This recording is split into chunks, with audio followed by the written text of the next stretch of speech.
לשוחח עם כולכם, אבל קודם, בימים האחרונים עלתה לכותרות זעקת אוכלוסיית החרשים שנתקלים באטימות המדינה מול קיצוץ שירותי הרווחה. אני מארחת היום את אריאל הירשפלד, אמן פסיפס מצליח וחירש מלידה. שלום אריאל. אתה לא יכול לשמוע אותי?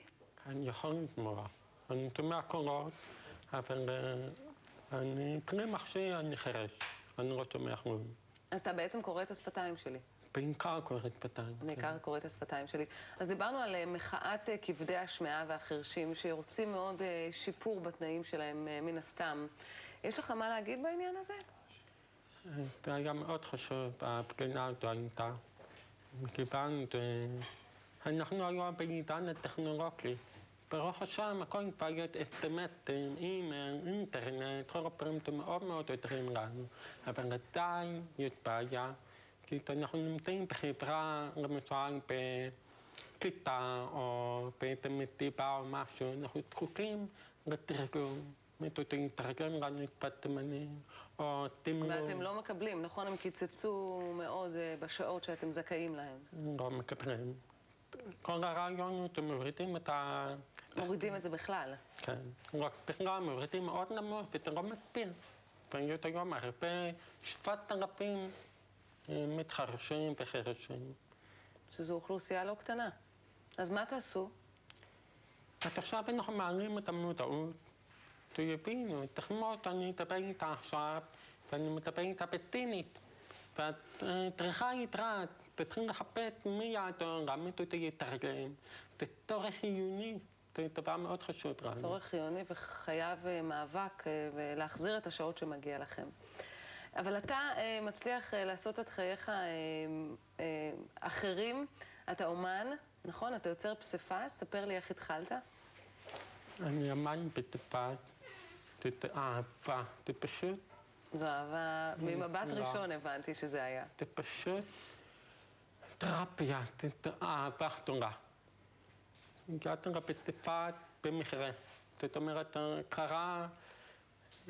הלכתי לטייר עם המשפחה שלי בגן החיות התנ"כי בירושלים, ושם ראיתי פתרים נורא יפים, והתחרפתי, ראיתי אותם מפסיפס צבעוני, כל כך יפה, רציתי לגעת ולמשש, והרגשתי שאני רוצה לעשות. וככה התחברת בעצם לפסיפס. כן. אתה עושה המון עבודות.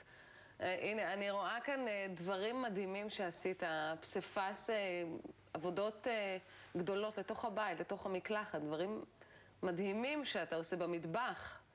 כן, והנה במעברים של השירותים, המון פסיפס. מאיפה ההשראה?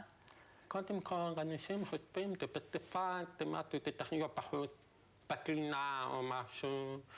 אני עכשיו מנסה לפתוח את המחשבה של האנשים, זה פסיפס צבעוני ויפה, להכניס אותו לתוך הבית. הוא כל כך יפה, הוא נותן הרבה אווירה נעימה, בעיסוק מהמם, ואפשר להיות איתה בעבודות ובתערוכה שהייתה לך. הייתה לפני תערוכות מאוד מאוד חשובות ומחתימות.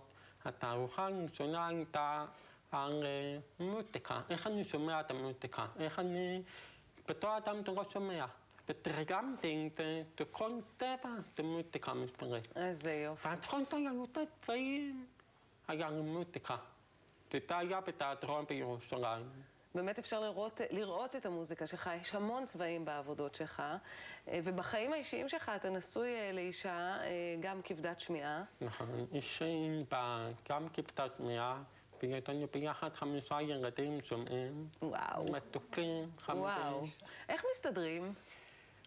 זה קשה, משמח, נהדר. זה הכל ביחד, ואני חושבת שאנחנו באופן טבעי, כמו כל ההורים.